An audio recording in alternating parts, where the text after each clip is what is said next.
Sharks, the most dangerous and feared predators in the ocean. But even the great white pales in comparison to the biggest shark that ever lived. Megalodon. Literally translated, it means big tooth. A prehistoric shark with 3-meter jaws lined with deadly rows of serrated teeth. Megalodon used these jaws to inflict massive damage on even the biggest whales in the ocean.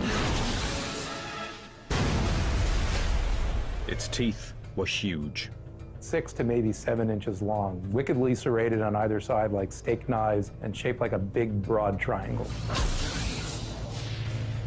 Now, 2 million years after the last megalodon mysteriously disappeared from the fossil record, scientists are investigating the true shape, size, and behavior of one of the most fearsome predators in history.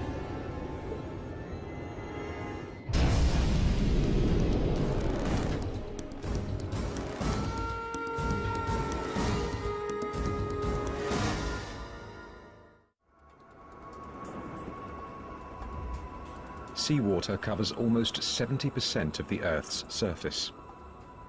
This is where life on our planet first began, and some of these early underwater creatures were big predatory fish. Giant squid, stingrays, toothed whales, and other dangerous predators have long roamed the sea.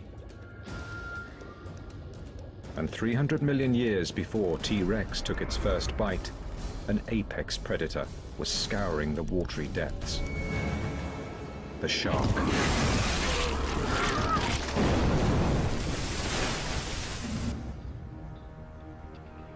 Paleontologists have found remarkable fossil evidence of these predators going back more than 400 million years.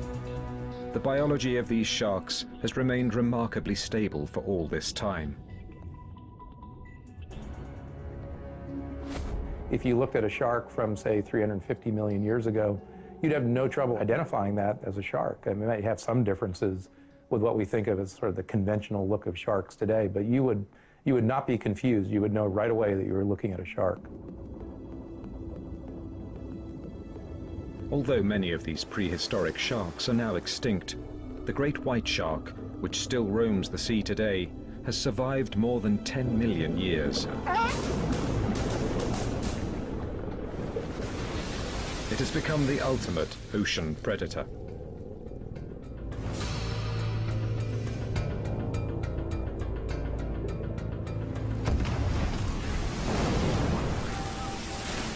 But the great white paled in comparison to another giant shark that ruled the 7 seas, dominating every other predator in the ocean. Megalodon. Literally translated, it means big tooth. Megalodon was a giant fossil shark, lived from maybe 25 million years ago up till about 2 million years ago. The largest oceanic predatory shark that we are aware of in the fossil record. Fantastic, huge, enormous predator that the likes of which the oceans hadn't seen before or since.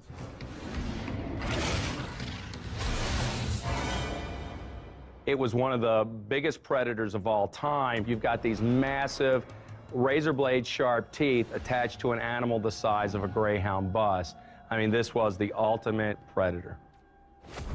Never has an apex predator made such a huge mark on the planet, only to leave so little trace of itself behind. It's like the ultimate detective story. We truly don't know exactly what the Megalodon looked like. We can only assume how it looked and how it killed. In order to solve this mystery, scientists need fossil evidence. But in the case of Megalodon, there are no skeletons left to study. This presents a major challenge to researchers. All creatures, in the sea or on land, begin to decompose and fall apart the moment they die. For those with skeletons, within a short period of time, all that is left are the bones. But when it comes to Megalodon, there's a hitch. The shark's skeleton is constructed almost entirely of cartilage. Consequently, there are very few fossilized remains left to show scientists the size and shape of this gigantic fish. Cartilage. Pliable and light, it's the balsa wood of the body. But exposed to salt water, sand, and especially bacteria, Megalodon's skeleton has little staying power. The cartilage is this brownish yellow material. That's the flexible component of the cartilaginous skeleton. You can actually see the little tiny prisms which add structural support and rigidity to the otherwise flexible cartilage. And that's what gives the skeleton its strength. However, because these individual little prisms of cartilage are held together with organic fibers, after the shark dies, those organic fibers can then decompose. Within weeks, shark cartilage breaks apart and disappears.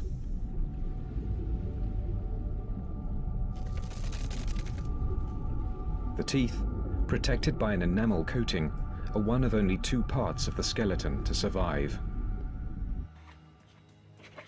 These massive teeth are extremely long. Scientists are using them as the building blocks to reverse engineer the giant shark. The only other known fossil remains are a few small pieces of backbone. The Calvert Cliffs, along the Chesapeake Bay in Maryland, are a well-known site for uncovering fossils of prehistoric sharks. Dr. Stephen Godfrey has been digging for fossils here for more than 10 years. In that time, he has not found a single megalodon tooth. Oh yeah, this is great. The tide's way up. Beauty. Along with Dr. Breton Kent, Godfrey scours the area, searching for fossil clues. Oh, there's a shark tooth. Little one. Yep. Oh, there's some bone right here. This was for about a 12 or 14 foot long shark. The root's missing. It's just the crown. You gotta see this. After a few minutes of searching the face of the cliff, Dr. Godfrey spies something about a meter up the wall. This has never happened to me before. A big mag? Wow, it's not really big, but it's a mag and it's in really nice condition and it's just sitting there. This is so sweet. You can see the serrations on it. It's pristine. I mean, check that out. Oh, absolutely Look at that. perfect. Look Oh, at that. that is gorgeous. Incredibly, on the one day cameras are there to record their fossil hunt, Godfrey extracts a rare 10 to 12 million year old megalodon shark tooth from the clay-laden cliff. Nice upper lateral. Beautiful Doesn't condition. get any better than that. Look at that. incredible. That's beautiful. A gorgeous one. That's very nice. One of the interesting things about this tooth, if you notice the tip, there's a compression fracture on it. Compression fracture is when the tooth bites down vertically and strikes something hard like bone. It actually, instead of producing a flake off of the side, it actually crushes the tip to powder. And compression fractures themselves are very common on megalodon teeth. Compression fractures and other violent accidents from biting down on their prey have resulted in a unique biological adaptation by sharks over the last 400 million years. Constant and lifelong tooth replacement. Over a 25-year lifespan, a shark will shed approximately 20,000 teeth. Other predators, such as crocodiles, also replace teeth, but to produce so many in a lifetime is a characteristic unique to the shark. The shark's mouth and gums contain an endless conveyor belt of replacement teeth just below and above the gum line, waiting to flip forward and take their place in the front row of teeth. These megalodon teeth can unlock a tremendous amount of information about this creature. Once you find a big tooth, the rest is gravy. The day has been made. Yeah. With the found teeth piling up in museum collections around the world, interest in Megalodon intensified over the last few centuries. In 1909, ichthyologists and paleontologists in New York at the American Museum of Natural History labored with great effort to build what they thought was the ultimate Megalodon jaw. The finished jaw caused a sensation, showing a gaping, 3-meter-high collection of nasty, sharp-edged teeth. But they'd made some crucial errors in their reconstruction that paleontologists continue to correct and refine even today. Zoologist and shark collector Dr. Gordon Hubble has been studying shark teeth and jaws for 4 decades. Back in early 1900s, when they reconstructed that megalodon jaw, besides having a problem with keeping the teeth in the jaw, they didn't know the dental formula, they didn't know the dental arrangement of Megalodon, so the teeth were just put in kind of haphazardly. In constructing the display, the scientists appeared to have chosen the largest teeth available from fossil deposits around the world, and the dimensions reflected that. The jaw was enormous.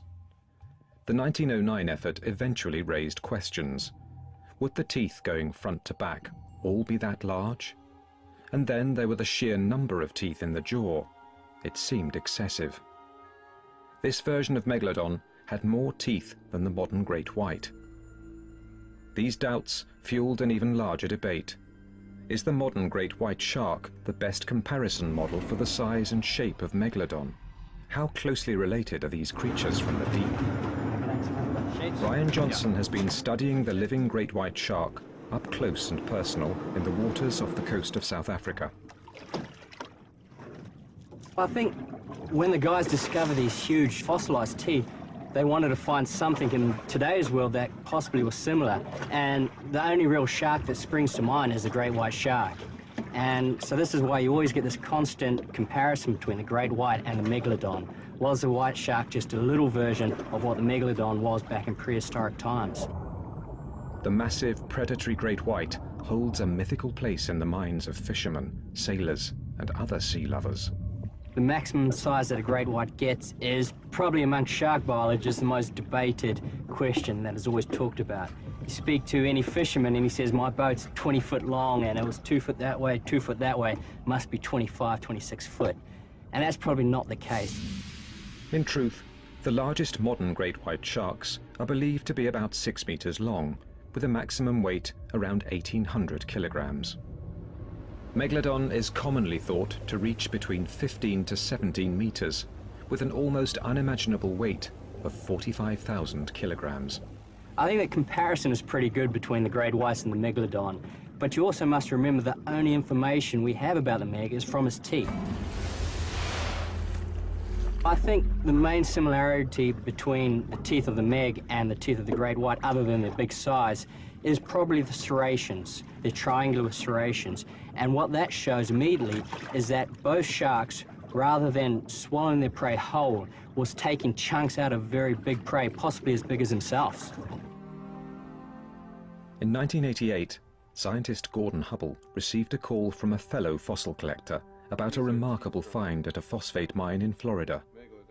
Larry Martin had uncovered a set of 95 teeth from one Megalodon shark. This matched set became the holy grail of Megalodon research. They unlocked part of the mystery surrounding this astounding creature. This is the most complete set of associated Megalodon teeth that has ever been found. The reason why this is significant is that once we can arrange these teeth, we can figure out if the animal is truly related to the white shark line or if it's related to some other species of sharks. 80 years after the first jaw was constructed, Hubble's teeth may hold the key to understanding the true shape and size of the greatest predator the sea has ever known.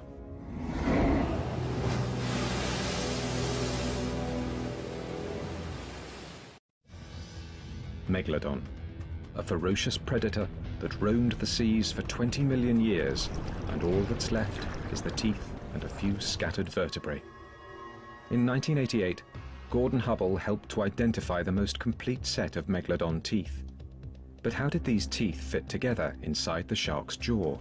Hubble was stumped.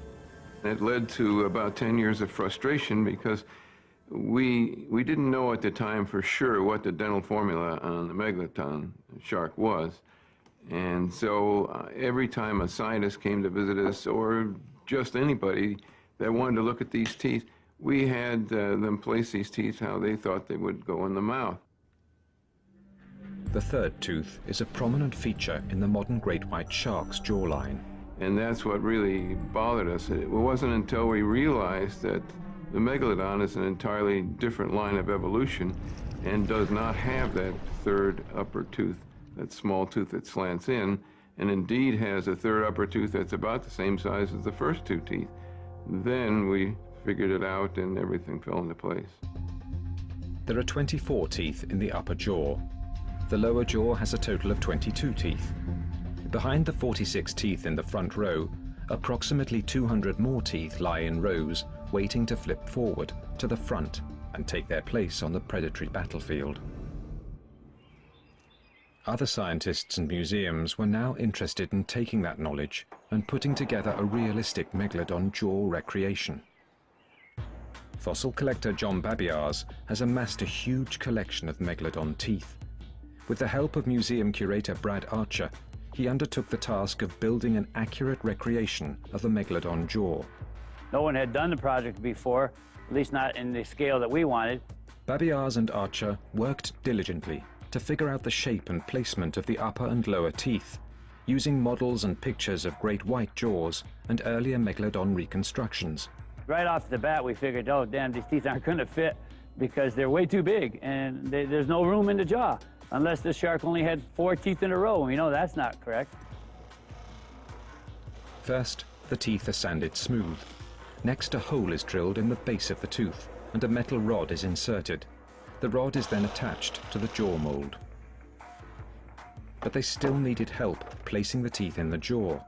The men turned to Gordon Hubble and his knowledge of associated megalodon tooth sets to see if he could help organize the teeth. And we looked at all the teeth that he had and we put them together into a set as closely as we could. In September of 1994, the jaws were finally completed. The men loaded the jaws onto a flatbed truck and drove them to the museum at Arizona State. The results were astounding. While not quite as large as the jaws built in New York in 1909, it's clear an animal would have to be of massive proportions to carry a set of jaws this size. Well, this jaw is approximately 7.5 feet tall, and it's about 8.5 feet wide, if I remember right, and has about 254 teeth in it, all real teeth. Once scientists had an idea about the size and scale of the teeth and jaws, they could start to figure out what the body was like. The Calvert Marine Museum skeleton paints a vivid portrait of the infrastructure needed to support the massive jaws. But the next step was to create a lifelike representation of this beast. What would a creature of this size look like swimming towards you in the ocean? Dr. Michael Gottfried, who had worked on the Calvert skeleton, now felt confident he could speculate on what this beast might have looked like from the outside. Collaborating with artist and animal modeler Jim Melly, a Meg model was born. I mean, basically, this kind of thing it's the marriage of science and art, taking scientific information and converting it into a sculpture. A 15-meter, life-size replica of Megalodon now hangs in the San Diego Natural History Museum. So after all the research, working with models, working with drawings, working with the actual specimens that we do have, here's the end result. What we think is the most accurate and the most biologically plausible reconstruction of Megalodon that's on exhibit anywhere. From the first Meg tooth found by early humans, scientists now have a stunning picture of this massive creature. Hundreds of teeth capable of inflicting terrible damage on its prey. A jaw 3 meters wide and 2 meters high. A body at least 15 meters long. Megalodon was enormous, and doing kind of an estimate of the size of this fossil giant, that it would probably have been about a ton a foot, so in the neighborhood of about 50 tons plus. Truly enormous animal. The question now was not so much what did the shark and its jaws look like, but how did they work?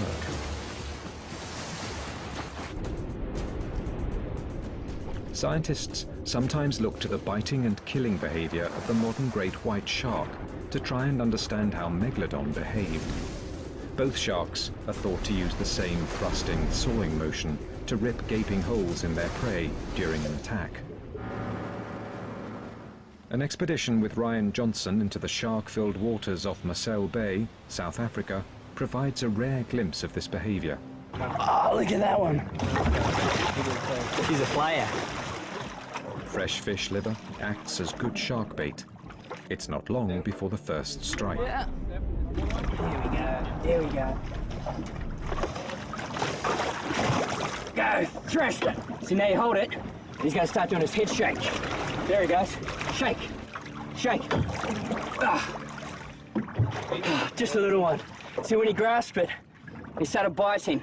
But then once he really got a hold of it, he started shaking his head back and forth.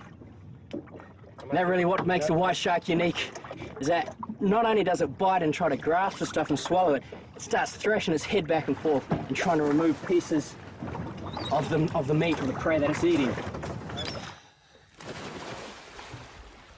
But observation from the deck of the boat is not good enough for Johnson. To get a complete understanding of how the great white swims, you need to get in the water with the shark. New audio techniques provide real-time commentary on what Johnson is seeing. All of the great white's power for its swimming is coming from its tail. But what engines this is these two muscle bands, two red muscle bands that go from its body right down to its tails, and they just work like two big pistons going back and forth, back and forth. And this makes it one of the most efficient swimmers and predators in the ocean. We did some experiments a few years ago in which we calculated the speed of breaching great whites, see how fast they were coming out of the water. And these things were hitting up to 19, 20 miles an hour. Megalodon would probably have needed the same speed and power 12 million years ago. The smaller, more agile Cetathere whale, similar to the modern-day minke whale, would have been a fairly common prey item for Megalodon. Still, they were a tough test for Megalodon's hunting ability. Although this whale was only 1/5 the length of the adult Megalodon, it still weighed a massive 9,000 kilograms. Using its powerful tail muscles, the 15-meter carnivore rockets towards the surface. The whale may not have a higher top speed than the Megalodon, but it was more agile. With its awesome power and speed, the Megalodon had the ability to leap above the surface of the water with a 9,000-kilogram whale still in its jaws. In a matter of moments, dinner was served. With one quick kill, Megalodon had proved that it had the strength and agility to rule the oceans of the world.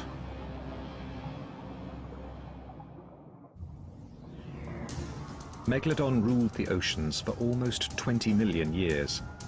But even top predators have to keep their lineage going from generation to generation. Most scientists agree that, like the great white, the prehistoric Megalodon gave birth to live young.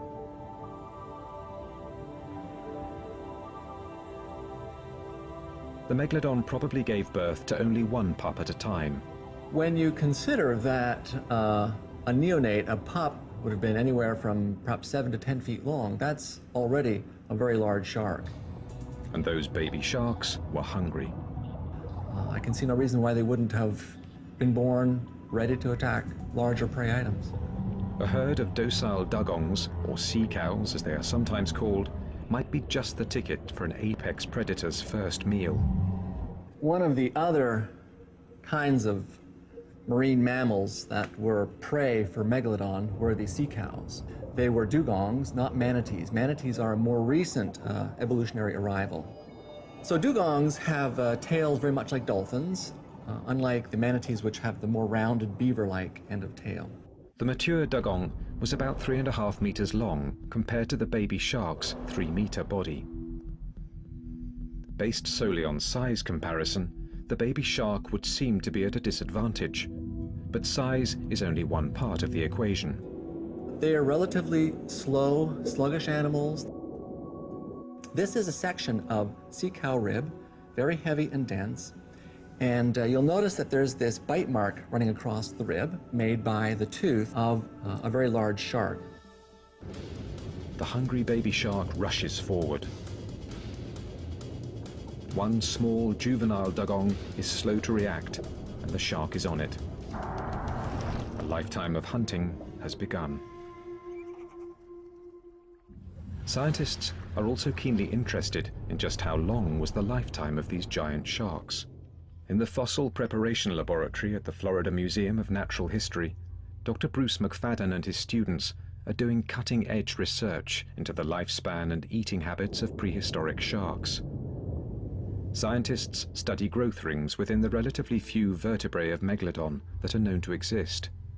This is one way to discover more about these magnificent beasts and their daily life. We count them just the way somebody would count tree rings. The lower portion of a shark's vertebra is known as a centrum. In Megalodon, centra are extremely rare. Scientists are looking at the few samples they have to see what else they can learn about this prehistoric beast. Most of the samples that we have indicate that Megalodon lived somewhere between 25 and 40 years. It could have lived longer because it didn't have any predators. Estimates of how much the Megalodon needed to eat ranged from 600 to 1,200 kilos of food a day. This high-energy animal must have been consuming a wide range of fish and marine mammals to sustain its life. We don't know exactly what foods they were feeding on. No matter what they were eating, one thing is clear. These massive sharks spent the bulk of their lifetime in a never-ending search for food. And 15 million years ago, Miocene epoch oceans were filled with a variety of marine life from which the Megalodon could choose a meal. Whales, dolphins, dugongs, huge sea turtles, and hosts of fish filled the coastal seawaters around the world. The Megalodon was probably eating them all. The most common group of whales during the Miocene was the cetathea. These small whales ranged from 3 to 6 meters and were found in warmer coastal waters all around the world. A whale that fed on plankton, crustaceans, and tiny fish, these ocean mammals were quick and agile despite their hefty 9 to 18,000 kilogram size. Like the dugong, these gentle creatures were likely easy targets for the hungry Megalodon. But Dr. Stephen Godfrey has one piece of whale backbone that may demonstrate Megalodon was not always successful in its hunt for prey. Unfortunately, the surface of the bone is worn, and the secret to what happened to the whale is hidden from sight inside the vertebra. So we've got it up off the table. Now, do you want the entire thing scanned or just through pathology? The modern CAT scan can help. Godfrey uses today's technology to look back some 12 million years. It reveals the severity of the ancient whale's injury. A compression fracture runs the length of this vertebra. Dr. Godfrey theorizes what might have happened when the small whale was attacked by the massive Megalodon. I believe that this whale was hit by the giant Megalodon, and that intense impact caused the vertebra to experience this intolerable strain that popped the bottom of the vertebra off, pushed it forward, and the healing that went on here in this vertebra is evidence that, in spite of the intensity of the impact, it survived. It is the story of one Megalodon's missed prey opportunity and one whale's fight to get away. Perhaps this time, when the prowling Megalodon looked up at the surface of the water, there was a pod of 3 whales swimming by, full-grown adults closer to 6 meters and weighing in at 18,000 kilograms. The Megalodon positions itself under the whales for an ambush.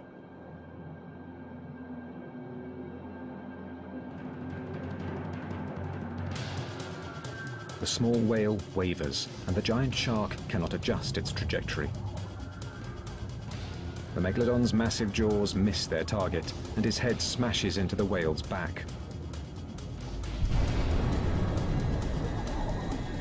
As the CAT scan proves, this time the whale escaped.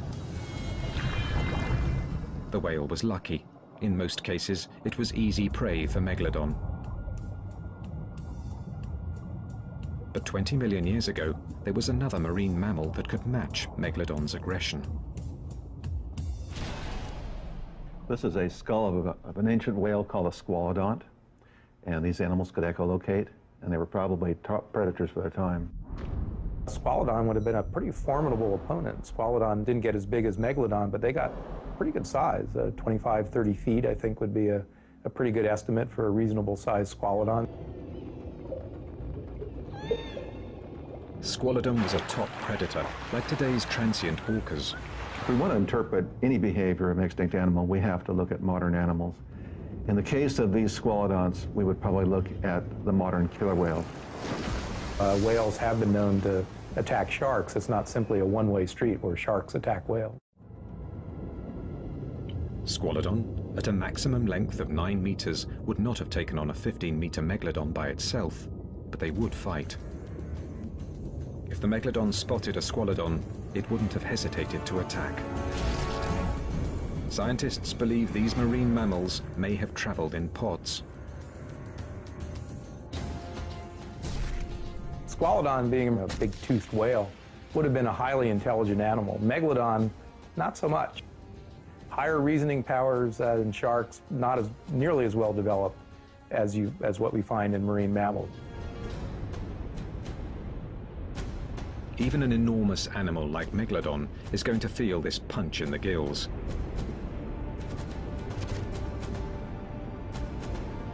This time, it's outnumbered.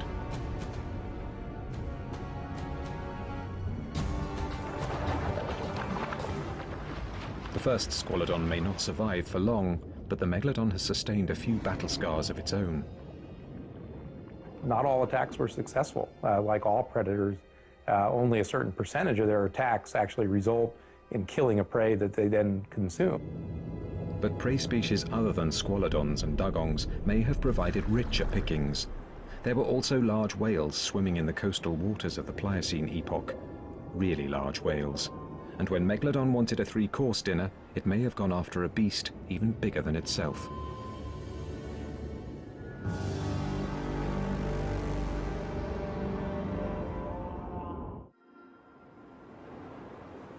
The modern blue whale is a magnificent animal. Rarely photographed and usually seen only by accident, this massive marine mammal is a startling reminder of the awesome majesty of some of the sea's most elusive creatures. 5 million years ago, the whales Megalodon encountered may have been almost as impressive. Here I'm just thinking about what modern things like fin whales and blue whales look like. It would have been a coastal animal, would have been a migratory animal. It probably was gray with a lighter shade below. We usually estimate the weights of living baleen whales at about a ton a foot. So if you have an animal 75 to 80 feet long, it'd be about 75 to 80 tons. So you've got at least 5 species there. You know, those actually look like herpetocetines, the weird kind of cetatheres. Dr. Lawrence Barnes and his colleagues have uncovered hundreds of whale bones in the last few decades. One intriguing discovery was a large whale found near Santa Barbara with a shark tooth tip stuck in its jawbone. Here was a creature that was possibly 3 to 9 meters longer than Megalodon, a whale that would have outweighed the shark by 22,000 kilograms. But the reward for killing a larger whale would have been a much bigger food source for the Megalodon. A whale of this size is packed with layers of tough, stringy blubber. Megalodon would need all of the size, volume, and deadly serrations along its teeth to take down the animal. The key this time is bite force. How much jaw power did Megalodon actually have? At the University of New South Wales in Australia, Dr. Stephen Rowe is using high-tech computer sleuthing to try and understand the cranial mechanics of bite force found in modern and prehistoric animals. Bite force is the amount of pressure applied when the jaws of an animal bite down on its prey. What's generating the bite force here are the actual jaw closing muscles. What we're looking at is a simple lever system. So we apply force on one end of the lever and we get a reaction force on the other end of the lever. Rowe's process for understanding bite force in sharks starts with the gruesome task of CAT scanning a shark head at a local hospital. I then build a surface model, and from that I can then create a solid 3-dimensional engineering model or finite element model. From this engineering model, Rowe has figured out the potential maximum bite force of the modern great white shark. In the case of a really big white pointer, we're predicting a bite force around about 4,000 pounds. These largest of white pointers are really pushing the envelope as far as living animals are concerned. With the bite force per inch data from the great white, Rowe extrapolates what he believes to be a fairly accurate understanding of the bite force of the Megalodon shark. Toward the upper end of estimates of body mass for Megalodon, we're getting bite force estimates of about 40,000 pounds, which is just humongous. With 40,000 pounds of bite force, you could bite through a truck if you had the teeth and jaws to stand up to it. This must have been an absolutely terrifying object to any whale. Of course, living large baleen whales get very, very anxious when they see or hear orcas or killer whales. but the sight of one of these guys coming at them must have been just absolutely horrific. The baleen whale didn't have much time to be anxious once the attack had begun. It would appear that Megalodon typically took out large whales by swimming up behind them, biting their tail flippers off, basically just disabling the whale's propulsion system altogether.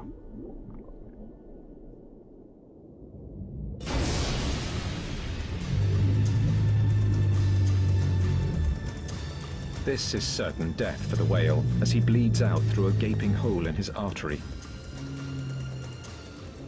But with no hands to hold down his enormous prey, how did the Megalodon keep the 68,000-kilogram whale from swimming off after one bite to the belly or throat?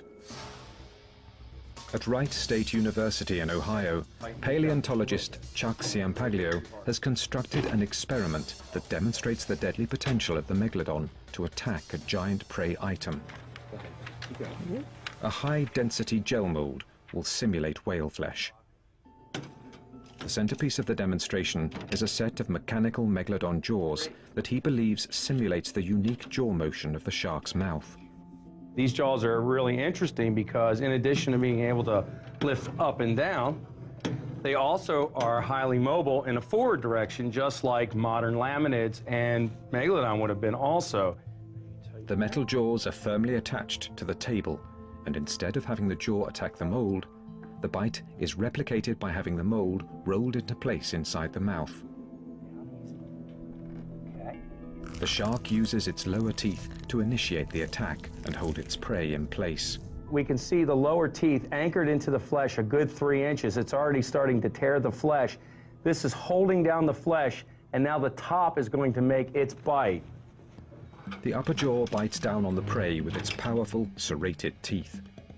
At that point, Megalodon would thrust back and forth until a bite was made. The bottom jaw continues to anchor into the gel flesh, while the unique upper jaw, with its ability to move somewhat independently from the rest of the skull, takes bite after bite, pulling flesh into its mouth as it continues to feed. Okay. What we've created are massive wounds to our prey item. We can see that the teeth have made huge gouge marks, have split off nearly half of the flesh. Now, if this was the actual shark, this piece of flesh would extend out in both directions, probably 3 or 4 feet because of the size of the jaws. And you would have probably nearly 40 teeth sinking into the flesh. The mechanical jaws leave no doubt about the powerful combination of bite force and cutting power that Megalodon used on prey like the Santa Barbara whale. Within minutes, the whale is nothing but a tasty carcass floating south along the California coast. For one more day, Megalodon has found a meal, a very big meal. But unfortunately for Megalodon, during the Pliocene epoch, ocean temperatures started to cool. The numbers of whale species were also diminishing. Megalodon's reign as the all-time apex predator of the sea could be nearing its end. Megalodon disappeared from the fossil record during the Pleistocene epoch, around 1.8 million years ago. Scientists are unsure why this efficient hunting machine's time at the top of the predator list came to a close. Extinction is always something that fascinates people. We want to know not only how things live, we want to know why they died, why they're no longer around, why they're no longer with us. The assumption there, though, is always that extinction is somehow the fault of the animal or the species that goes extinct. It's because it was poorly adapted or a negative thing. That's not necessarily always the case. Clearly, species want to perpetuate their existence. Paleontologists are unsure what finally killed off the shark. Could another apex predator, like the killer whale, have wiped out the Megalodon? Another intriguing possibility is changes in climate. 6 to 1.8 million years ago, just as Megalodon teeth disappeared from the fossil record, scientists have noticed a cooling in the ocean temperatures. This may have adversely affected a shark accustomed to swimming in warmer waters.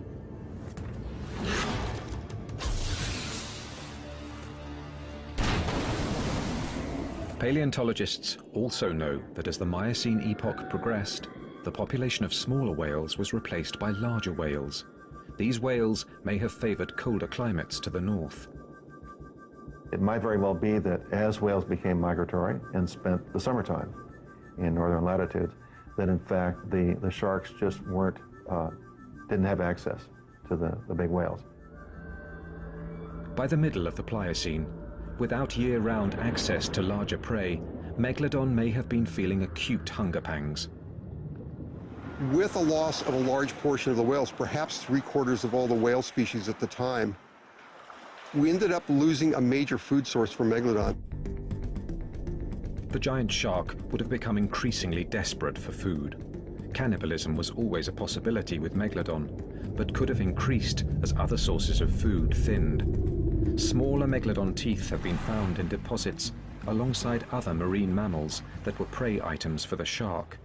There is speculation that these juvenile Megalodons may have been at risk from bigger, hungrier Megs. The closing of the land bridge in South America may have also affected the worldwide migratory patterns of some marine animals. The disappearance of the Central American seaway and its replacement by a land bridge and the effect upon marine organisms has been debated among scientists. We look at things like even the modern sperm whales. The same species exist in both the Atlantic and Pacific. And the question is, are they going around the southern continents, or are they just very slow to evolve? It is unclear if the closing of the Isthmus of Panama that connects North and South America could have affected Megalodon.